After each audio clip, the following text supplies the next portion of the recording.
I thought I had a magic short game until I found out this. Today I'm heading to Moor Park to meet James Ridyard. James is a short game specialist and works with some of the best golfers in the world. Ryder Cup players, major champions, Justin Rose, Francesco Molinari, to name a few. Come and join me in this video where I have a lesson with James and we go through 3 ways of how I can start striking my chips properly to start helping me strike my short game shots crisp and get that ball closer to the hole every time. Honestly, there are so many gems that you can take away from this video. Before we start, I've got to say in the description down below all of James's socials and websites where you can learn so much about the short game, the technique, how to play different shots, literally anything you can think of in the short game area. Go in and improve your knowledge. Let's start improving your short game. And if you enjoy this type of video, make sure you hit that like button, hit that big red subscribe button, and turn that bell notification on so you get notified of when I upload all my new videos. James Ridyard, hello. Hi. Are you excited about this? Out Out of 10. I can't even show how much. So James has been watching me warm up and you're basically looking at technique, shot choice, Everything. So I kind of worked you through a few different things. Primarily, I'm looking at where I think the technique might fall down. Yeah. Like where the struggles might occur for you. And You've then put me on different lies, put you on uphill, different downhill. lies, just to try and push your buttons a little bit and either expose what I think are weaknesses or see how you adjust and deal with them. Would you see different techniques fall down on certain points that you've put me? So bad techniques will struggle more on uphill slopes than downhill slopes? Yeah, because not every bad technique is created the same, right? Yeah. Some people might struggle with, let's say, early ground contact. Yeah. Like yours is a little bit clunky. Yeah. Right, so I'm probably going to stick on a down slope because effectively the ground is higher Yeah. behind the ball. So you either have to adjust to accommodate, or you just go ahead and you bounce it into the ball more and scoot it across the green. Yeah. Other players might struggle with digging, leading, edging. Yeah. Right, I'm going to put them on an upslope. Yeah. Because it's going to dig in even more. So can a player deal with that, or is it going to really put them in a place they're uncomfortable with? And I think that's really important for the guys down the camera, because I know that lots of people down that lens will be watching every bit of content that they can put their hands on. Yeah. And sometimes that's not always the best. And I always say go and get your lesson with your pro or whatever. But like, that's just a great example that if you're struggling on upslopes and you're watching a video that's going to be helping with a technique that struggles with downslopes, Exactly. you're going to go around on a big circle and end up digging yourself a big hole. Probably looking at something you're already good at. Yeah. And then maybe going away from it as well, or adding to it. Exactly. Turn a strength into a weakness very quickly. So James has put me in lots of different spots. He's analysed what I'm doing. Bit clunky is your terminology. I think that's the most technical term we come up with. Yeah, clunky. You know, because you should be able to get the club on the ground early. Yeah. And not feel like the club's going to bounce into it. Now, as the ground gets firmer and firmer, that's going to be less and less of a possibility. Like you can be 2 or 3 inches behind on this; it's a little bit too bouncy. But you should be able to be a good inch behind it if you wanted to go that way and not have it kick into the ball, which I think is probably your fear. Yeah, and like literally recently I've been playing all links, all burnt out, and it's like clunk, not quite the strike that I'm after. Gets away from me a little bit and it's like, oh, if I'd struck that would have been stiff, but it's 6 foot past, or so on and so on. So you just lose that quality of strike and control over it. Yeah. Which ultimately boils down to your control of the bottom of the swing. Right, and the shape of the bottom of your swing as well, how you're actually controlling that. Now, I see certain things in the way you move and the way you hold it that probably don't quite match, or at least missing one element that would make it function really nicely. Okay. So it'd be quite good to explore it today and kind of experiment a little bit with everything you do already. Like could we add a layer in and make sure that contact sharpens up, or do we need to start to look at reducing some of the stuff you do and changing that to make it easier? Because I think if that strike is like pure and I'm confident that that's going to happen 8, 9, 10 times out of 10, whatever, then I would start to be like we talked about. I'm going for a avenue that's maybe making my margins worse. Yeah, and you have to try and make it safe. Yeah, like chip and runs, we say do that because you can bump and run it, or putting's a worse putt is better than a good chip or whatever. Yeah, unless you're putting through a fringe that isn't exactly. great, or you're chipping into an upslope. I feel like if I'm going to get my strike, then I'll be confident that even on a tight lie, I can open it up a bit and do what I want to.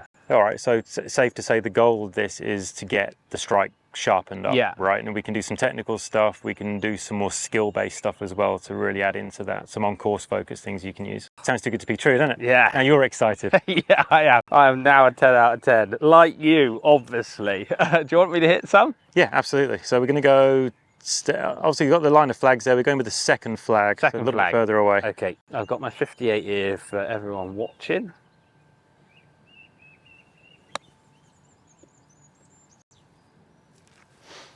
So that I would say is like pretty decent strike. So here's a concept for you, right? Let's, and I wouldn't usually do this early, but let's have a strike scale, right? Let's go 1 to 10. 5 is perfect. Sounds good, feels great, has a very certain sound to it, doesn't it? When you strike it well, you know, other players around you know it's not plunked into it. That was a bit clean, just a fraction, so that would be higher on a scale. I'd say that was a 6. Okay. If it was a bit more bouncy, it might be a 4, it might be a 3. Fat's a 1. Fat is a 1. 10 is airmailed across the green. Okay. So yeah, that's like you say, a 6. That was very close to being. So low point was just a little bit up from where you'd want it to be. It was nearly, but you know the old adage, a groove low. Yeah, I'm totally gonna get that scaling the wrong way around. No doubt. So that was heavy. All right, so scale-wise, you put that down. It's below 5, 4 or 3 that's maybe? Probably, yeah, I'd say that's a 3. That I would class that as bad for me. Well, you see it get away from you, don't you? Yeah, and that's the ones that I've been seeing recently when I've been playing. I just think that struck, that's just as good as that first one. Like, so it's probably pops up a little bit. There's quite a bit of ball speed on it. It doesn't spin. And that's the one where I think now, if I wanted to tweak it open a little bit and add some speed, I just think, nah. Well, having just bounced one in with a square face, right? You've just increased the bounce on the club. Exactly. Probably don't feel massively comfortable. And that's where I think if I can get that, the end goal of this to get strike more pure. Like, direction's terrible on that, but strike again. In the little preamble, the little chat, I asked you a question about the release and what you feel like you do to release the golf club, or do you just hang on to it? No, I try and release it. Right, so tell me how you release it. How would you describe it? Have you ever thought about how you release it, or is it just, well, it just goes past my hands at some point and that's that? Yes, I experiment, like, again, we talked off camera when I was practicing more and more in a pro shop and I had time to do it, I would be changing all sorts, my grips, my lengths of swings, how wide I take it, all like different stuff. And now I'm just one release, change the face, maybe change where my weight is to change trajectory as well. So essentially you've kind of eroded your skill. Yeah, I would say. Not practicing. Yeah. You haven't had time to practice, right? Yeah. You're in a different position in your life, but you used to practice a lot of skill-based stuff, which is very much for me is awareness. You kind of know where things are, how you're delivering them, different feels, different ground contacts, all the fun stuff, and you haven't had a chance to do it. But we still got to go back to the question. Because what's your release? So my release, I would say, is that I'm trying to line my club up with where it was. Yep. And once it gets to like here with my right leg, I'm trying to then turn through. Yep. Okay, so what you've shown me there is quite important. You're essentially showing a twisting of the club this way. Correct. Right, by this point here. Yeah. And I can see with your right hand on it, it's very much that way. Movement. Yeah, and I would say that I'm feeling it on this side. Right, a little right. You could almost a little underhand. Yeah, I could like roll a ball kind of feel. Right. Okay. So do you want the good news or the bad news? Bad. Okay. Hit me. The bad news is the way you grip it does not match up with that feel. Okay. You will lose the control of the bottom of your swing. The good news, he's like, oh man, my grip's not right. The good news is we can teach you different ways of getting the club released around this way. Yeah. Keeping your grip. Yeah. We can adjust your grip, or door 3, we can accommodate what your release and your grip create at the bottom of your swing by moving your body differently. Okay. Right, so we've essentially got 3 different avenues that we can drive down. Yeah. Now in a lesson, and this is true across, doesn't matter if you're a 20 handicap or if you're a tour player, right? I'm not going to stand there and go, this is the best how way. you've got to do it. Yeah, you've got to experiment. I don't know how you're going to respond to it. Right, something, one of those 3 might just catch you and you just go, this is easy. Love that, yeah. The other's like, well, technically that makes real good sense, but I feel like it's hard work. You're probably not going to want to do that. Yeah. And the other one you might just not be able to do at all.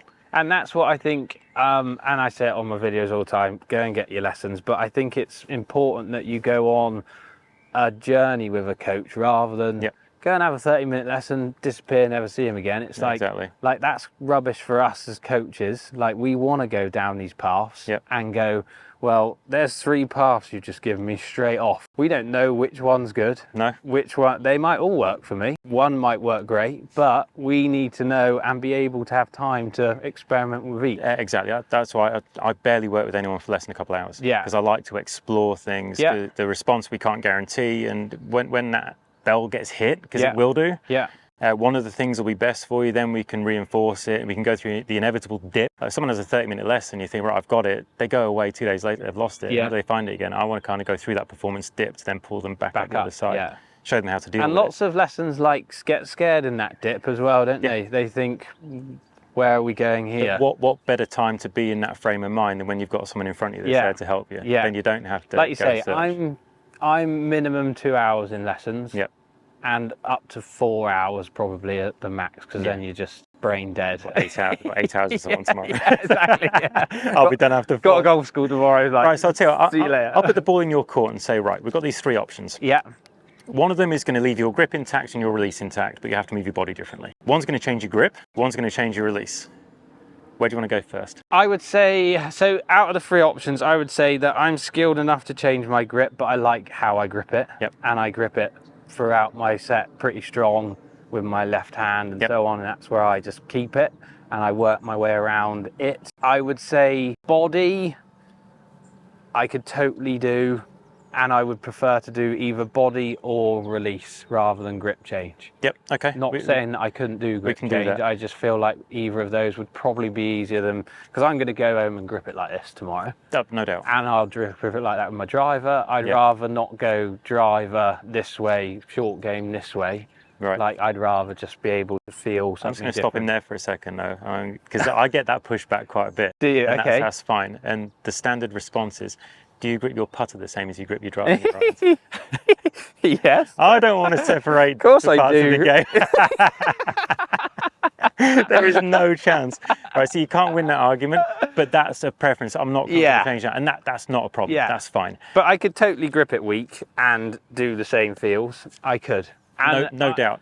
I've seen your full swing as well, though. Yeah. Right. So you described to me. Actually, no, we don't need to go too deep into that. But your full swing, I would say you're not an extender, right? Through the ball, you don't give it a lot of this. No. You stay bent forwards. The club comes out pretty low left. Yeah. Am I somewhat correct? I'm like pushing hard. I'm tilting loads, and I'm like just trying and stop that face from going left and duck hooking. Yeah. When we talk about the body movement having to change, it probably wouldn't fit with what you do in your swing. Okay. Because the patterns go through the whole bag. Yeah. If you look at 3D on someone, a lot of the time, some of the movements in their driver swing, it's there with their putter. Yeah.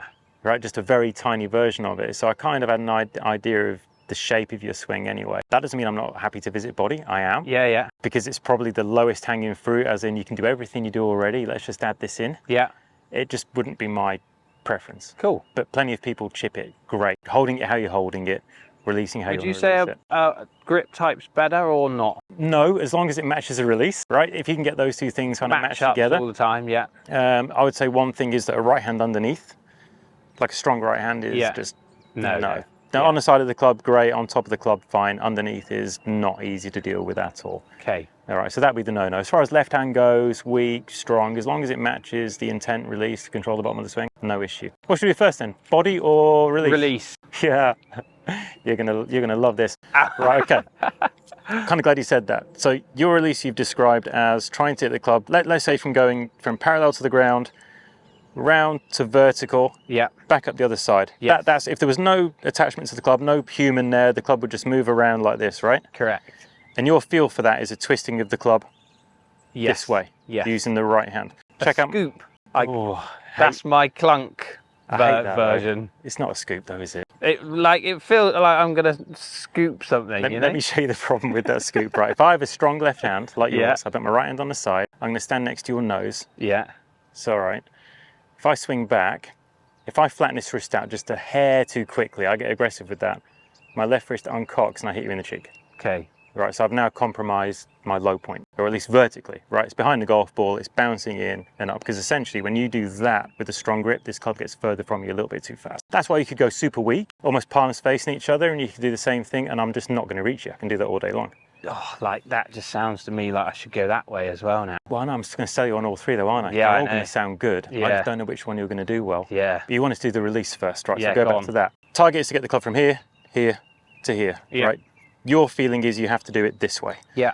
Right, now, watch my right wrist. I can turn back. My right wrist is, what do you want to say, extended, cupped, whatever term you want to use, right? I'm not too bothered about terminology. Yeah, I don't care. Your normal release is flattening the wrist back out. Correct. I can move the club from here to here to here. What's my right wrist doing now? It's all the same. It's staying the same. It's still extended, still extended, still extended. But what I've done is I've rotated the club around into a release. So I can actually do the same thing with the shaft you're trying to do without going That way. like that. That sounds easy, doesn't it? Yeah.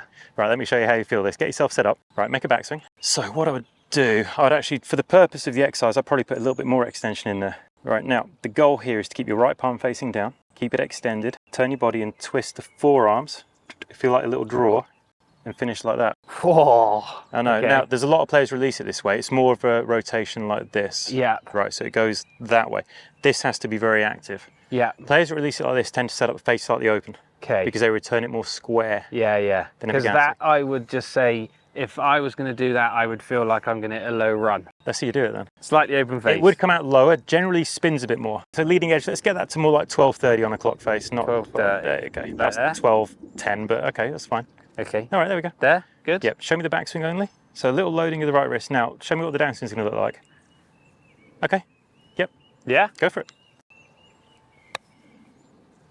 Oh, that was a good strike. It was a decent strike, right? So yeah, that's within the 6 to 4 range, that was. You definitely need to get more comfortable with this. Yeah. Right, so if I said to you, Luke Donald at his peak, I don't know what he's doing now, but I've seen his 3D numbers, right? He would set up with the club face open 20 to 30 degrees and he'd return it square.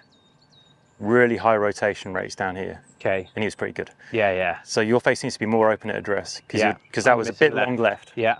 All right, so go over that again. Okay. So I'm going to go more there. Yeah. Bit more hinge. Feel like Roll. I'm hitting Yeah, the there low you go. one. You got it. All right, now look at your right wrist. I've lost it a It's bit. flattened out a little bit, so you got a little bit clunky. So you want to feel like your palm is still down in here. See how the butt of the club's closer to you as well. Yeah. That's it. It's not easy to maintain that right wrist. You know, a great drill is if you just left hand on top of the club out of the way, right palm down like this. So backswing is that, right palm down. Yeah. And then rotate through and turn your hand through as well. That's it. That's the feel. Can you feel a lot of stress in the back of your forearm? Yeah, I like can feel it here. Yeah. So throughout the whole stroke, you should feel like I'm maintaining that tension up the back of my arm and spinning it this way. Okay. Let's have a little rehearsal with a bit of speed on it. So here. Yep, now go on.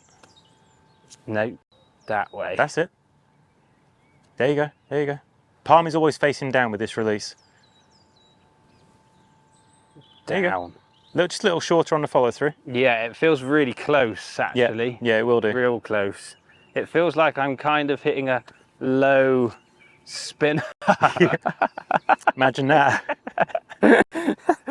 Go on, let's have another one. My release totally wants to go this way. Completely, yeah, and that's because like, you've trained yourself to feel that all the time. Like it's funny to feel completely the opposite. Yep. Like I feel like my club always points at the target, whereas you're wanting more like it will probably, it will be slightly right. I mean, I think Yeah. I could probably turn through and get somewhat towards target. Yeah. If I rotate it fast enough. Yeah. I'd say out the three you could have chosen, this is probably the hardest. Okay. Well, if I can nail this, the other two are fine. Then. Exactly. You're walking And apart. then that way. That's it. There you go. I feel like I need to get in there and do it quick. Oh, that felt quite good. Still not quite there. Not bad. I like the strike though. Yeah, strike was 5, I would say. That was a 5. If you do it well, like, you shouldn't be kicking into it at all. Yeah, yeah. Because the length of the swing or the size of the circle of the swing isn't growing through the stroke. Right. If anything, it's going to be picky. Okay. You'd expect to see 5s, 6s, 7s maybe. Yeah. No 3s and 4s. So are you constantly trying to get all your players to have like a constant arc, like you're talking about there? Yeah, versus something that's getting wider. Yeah. Yeah. Yeah. It's the most consistent delivery. That's so different. I'm so Oh yeah, you're like slinging it. Yeah. Slinging it. Get that thing around the corner. Yeah, yeah. Yeah. Yeah. That's it, you got it. Oh Right, yeah. Now, love the strike. In. Yes. Wrong hole. Love the strike. Yeah, strike's good. I'll say, right, if you're going to add in another little piece of that puzzle, I would say on the backswing, you could just allow yourself to drift towards target a little bit, getting yourself ahead of it to then release it out, because it actually probably coming out much softer than you think it's going to. Yeah, it is. Right, so just allow yourself to move that way slightly on the backswing. Just nice simple addition, right? It's not massive. And then send that club around. Yeah, there you go. It'll just bring it in a little bit flatter.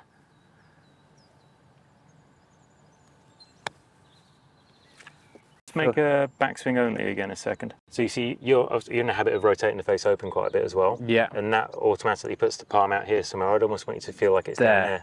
So the palm is down. Yeah, yeah. Palm is down. Yeah. Palm is down, whole way through. Yeah, yeah. Club is still so releasing. I'm like rotating kind of, and then I'm like this. You have this open and then slap it around the corner. Not easy. I thought I had magic, but maybe I didn't. The magic's going to return. Yeah. All right, so when I Perhaps say... that's the title of the video. I thought I had magic until I knew this. There you go. You won't believe it. So when I say right palm down, I'm talking through the whole thing, right? Yeah, yeah. The backswing, it doesn't go like this. Yeah, so I'm feeling this. You're feeling that, and then it's just staying down there, around the corner. You got it? Yeah, yeah. That's going to bring it just a little bit flatter. It might feel de-lofted, that's fine. It's not because you've got control of the bottom. All right, I love that flight. Gone a little far. Just smashed it a little bit. I'd look at that though and say that should be pretty much a stock flight. Yeah. Pretty flat, decent amount of spin. It just had too much speed, so we couldn't really see the end. And I'm not literally thinking about landing spots or anything. You know? And this is where I think it's so important, if you do go for lessons, go and spend an hour out here. My first thing would literally be forget where I'm hitting it. I just want to find strike, and then maybe think about landing spots. Exactly. Almost like a little technical phase. Yeah. Just reinforce what I'm doing, then I can start to actually put it into more of a practical sense, change right? height, change landing spots, those sorts of things. Exactly.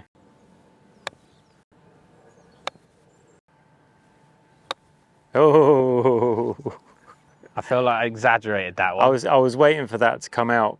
Right, get another ball. That's why I'm looking from this view. It's a great, like a 3/4 angle is a really nice spot to see what's happening through there. Yeah. Right, and I start to see, yep, holding this, but going further and further left with your arms on the way through. Yeah. That's, to get all the way around here, this is probably not happening early enough.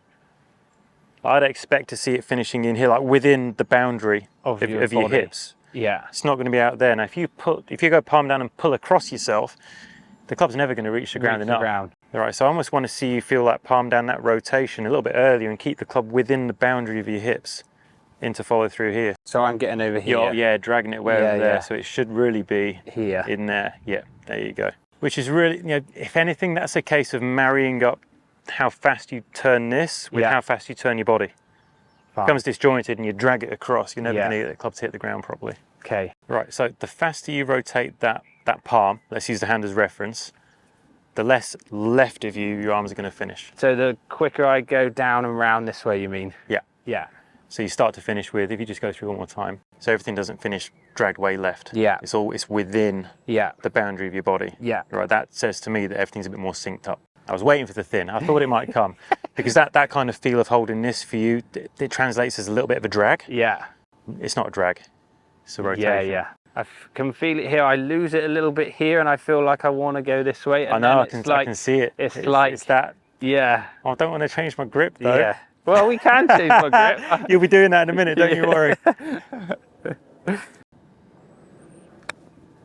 See, it's flattened out the wrist. Yeah. Changing the release is so hard. Is it? Okay, that's interesting for the guys down there. It's so difficult. Because you think like I know I say that I'm a skilled golfer, but I probably would class myself in that area. Yeah.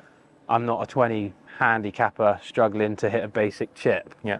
And even this is hard for a skilled golfer. And this is low speed stuff as well. Yeah, it's not like a driver. Yeah, yeah. Like people trying to change release with a driver. I mean, yeah. You'll have trained yourself over a period of time to twist and move the club around in a certain way, certain feels at your hands. Yeah.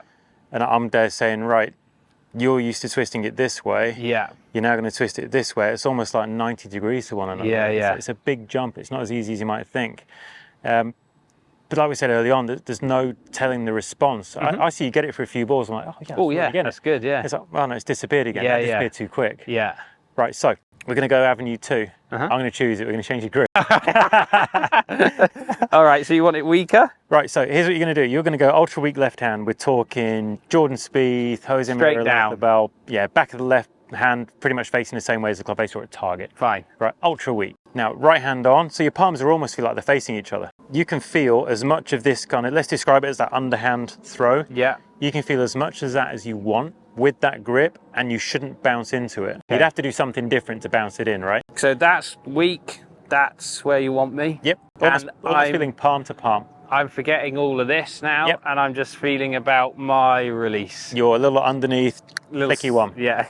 Okay. Just with a grip that matches that release. Okay.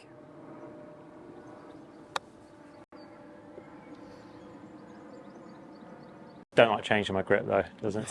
Well, if you had said before the video had started, we're going to change your grip, that's the best way to do it for the video, and it all makes sense. We could have done You have to this is the full experience. This now is probably how your guys down that lens lessons should be going as well. You should be trying different avenues, different pathways. Exactly. And you know what? Ultimately, if somebody comes along and you show them, right, you've got option A, B, C, D, however many it might be. Yeah. If you work through them, they're going to go away and not have any doubt at the back of their mind. Yeah. But this might work for me, or that might work for me. Yeah. Well, no, we've ticked all Done those boxes. all of them. Yeah, yeah. Right? We've gone through and we know what suits, what doesn't. Yeah. I mean, right off the bat, you've gone with more comfortable backswings, fine. I can release it how I want, and the strike was pretty good. Flight was nice. Yeah. Like tiny bit heavy. Yeah, grip was a tiny bit strong. On left. Yeah. Okay. Yeah. If you turn to the camera and show just how weak we're talking. And we want it like here. Like I can see the top of my first knuckle. Yeah, I'd almost. I would say. That's bare minimum. Is it? Yeah. Whoa. Yeah. You go any more than that, and you do lots of your release that you're comfortable with. Yeah. You're going to just lengthen things So out a touch. if I was now going away from this and we had done our session and so on and so on, I would be going, how weak can I do it and how much of this can I do? Yeah. That's what I would be doing. So I'm confident that I can go, right, I don't need to go back to where I'm comfortable. I can do this and I can strike it still. Yeah, it's pretty safe to say you're not going to overdo the weak grip, because the thing is, you're going to practice this, and let's say you are your normal golfer. Yeah. You're going to go to the range. You can hit balls with your normal grip. There you go. How's that strike? That's like, honestly, when I set up to this, I feel like it's going to go up there as well. Well, it hasn't. It hasn't so far. No, yeah, right? But not yet. But that's a fair point, right? Because when you've got a stronger grip, it's much easier to create forward lean of the shaft. Yeah. You can kind of hold on to this. Weaker, it's more difficult, especially if you're not someone who flexes their wrist a great deal. But you can bring slicers. Yeah, exactly. High you can bring that slicers. flight down by moving towards the target on the downswing. So you can bring the flight down with your body versus feeling like I've got to do it with my hands and wrists and arms. Yeah. You can just drift that way. So that was bare minimum what I showed them. Yeah. So I can literally go underneath what I'm feeling now. Yep. If we see start lines to the right still, we might have to look at the path on the backswing a touch. Oh, it's crazy. Like that just feels like I can do what I want there and not have to think. That's a pretty easy That's strike. the route I want to get. Let's change the grip. Can you do like a big rewind on the I'll pick the grip. I think that's the one. So I was basically strong and then extending, which made club go further away. Gets it further away from you. All right, backswing only and stop. I'm still going to take the little rotation away from you. Oh, yeah, okay. Just there. Yeah. So here's an analogy for you, right? If you go back down to address, stand yourself up, bring the club up in front of you, right? So your club shaft right now is set on a table. Yeah. If you were to turn to your right and make a backswing, that club face is square to the arc and it's on plane, right? Yeah. Okay, keep that weight, keep that there, exactly well. Bend yourself back forwards into posture. That's what you should be looking at. That's on plane and your face is square to where it began. Usually you're more rotated open. I'm more this way. You're more open and slightly inside. Yeah. Which is probably going to flight it up a touch. On plane, face square to the path, not rolling in. You got it, there you go. That's what it should look like. And that'll bring your flight down a bit. Grip's just about weak enough, I'll let you have it. Look, just about! Nearly letting go of it. Like Little tiger would stop on the downswing, yeah, like it. Every swing YouTube video would say, do not grip it like this. So that did bring the flight down a little bit. I was a tiny bit. Did a touch. Like I Wasn't forgot perfect. about my release then. Like I'm thinking more about where I wanted to put this. Yep. And then I'm not thinking I know about... multitasking is tough, right? We can only do one thing, can't we, Ben? Is that what they say? Well, at best. Yeah, exactly. You're better at doing nothing. Yeah. Big change on the old grip. Grip looks good. Yeah. So you can release this underneath that way as much as you want. Yeah. But I just need to put it in a slightly different Yeah, spot. it could do being a little bit straighter back, if anything. Straighter. Club path, yeah, just a little bit. Yeah, I'm definitely more in here. If you stand a bit closer to it, you might find that helps you take it back a little bit straighter versus in. Yeah.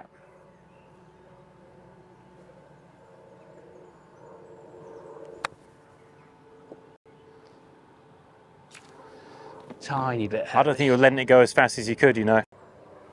You could quite easily say here, right, get your strike, start line keeps going to the right. Over time, you will make the adjustment necessary yourself, being an athlete, to get the ball started on line. Athlete. I do have to spoon feed you it, probably not. I can actually say, right, you're going to miss right, you'll adjust over time, let that take care of itself. Strike. And I tried to add that in the backswing there. That strike's good. And That was a 5. That was easy. That was a 5, yeah, definitely. Right, remember door number 3? Door, body. Body. Yeah. Right, normal grip. Normal grip. Normal grip, right. Okay. Normal release, so you're going to throw it underneath. Yeah. Now, just considering that that grip and that release is going to put the club in the ground a bit early. Let's be an exaggerated version, right? Yeah. For me not to do that, I would have to start to push upwards at some point. Yeah. So however much the club's going down, I'm going to have to make sure I go up at the same time. So you're trying to balance the books a little bit there. Strong grip, release it under, push up, extend, up. get taller. Yeah. I'm not going to tell you where to push from, how to do it. It's just like, right, Get up. get up. Yeah. If you get up too fast, what's going to happen? You're going to thin it. Yeah. Okay. Good strike. Yeah. I definitely picked the hardest one to start with. No doubt. Hey, but you made your choice. Right? Yeah, I did, I like yeah. my grip. The thing about this one, it is definitely a coordination thing. If you know something's getting further from you, you have to make sure you stand up just the right amount. Okay, but you could play with this and make it into a bit of a game and say, right, I'm going to throw it down really early, means I have to stand up really fast. Yeah. I'm not going to throw this one down as much, I can stay a little bit lower. So you start to almost learn like a movement skill. Yeah, yeah. Obviously you see all these patterns with all the guys that you're teaching, like James has taught, Justin Rose, Molinari, like they're all doing, you do push them down certain ways? Because like a grip change, probably for a skilled golfer is going to be easy. A release pattern is going to be harder. Yes, easier for some than others. Yeah. I mean, like anyone, you don't Again, know you don't know until which you path, do it. There's a couple of players I work with where they will change their grip and release pattern depending on where they're playing in the world. Right, like in Dubai in January, quite sticky, can be quite grainy. They want to pick it off the top. Yeah. They might well go with that stronger left hand, this release. They get onto more bent grass, rye, they can skid it, they might go weaker. Yeah. Slide it that way. Right, but we're talking about players that have the time to practice. Open coming up, bare lies. Yeah, just having those tools in the toolbox to go out and adjust the environment versus this is what I've got. But they're able to do that. I think we're probably guilty as golfers maybe of trying to do too many things that a tour player does versus what's really appropriate and right for us. Most golfers play on the same course every week. Exactly. Nothing's really changing. So if you were to get the correct setup release patterns for you and your golf course, most functional for you, most functional for your environment. Yeah. Yeah. You wouldn't have to change much and work on much different. Release, stand up. I feel like I could get that pretty quick too, Yeah, if I'm honest. So. Well, I don't know why you picked the release one first. I like the weak grip. Well, I feel like fault. that would be like a challenge and make me want to go and practice too. Yeah, I think you can, by nature, that weak grip under it produces quite a floaty flight. So, you know, let's say, for example, you were struggling to hit higher shots. If you played that weak grip one with a bit of an open face, yeah, you can get loft on it really easily, get it to slide under the ball pretty well for the most part. Weak grip, one more. Weak grip. Little floaty one. Mega. Floaty one or a standard one? What do you want? All right, give it standard. Standard. Let's not push the boat out too far. Release. Oh, listen to that strike. In. Oh, bit high. Good strike for 5. Strike was pretty much spot on. I just think what you're seeing there is it's a case of backswing being your normal. In an open, yeah. Adding a bit of loft, adding more loft to it coming down, and it floats on you. And like you say, oh my word, it's going to hammer down, isn't it? The more I do it, the more I see it going up there, the more I'll just hopefully start to adjust the body movement. Because I don't want it popping up like that. For not if I picked all these flags and picked each one, I'd want it to go high to this one and to this one, but those ones can run out a bit. So yeah, I mean that should just be your stock flight coming out. Show me one more of the body. So strong grip, a little under release like normal, and let's see you match up the body movement with that release.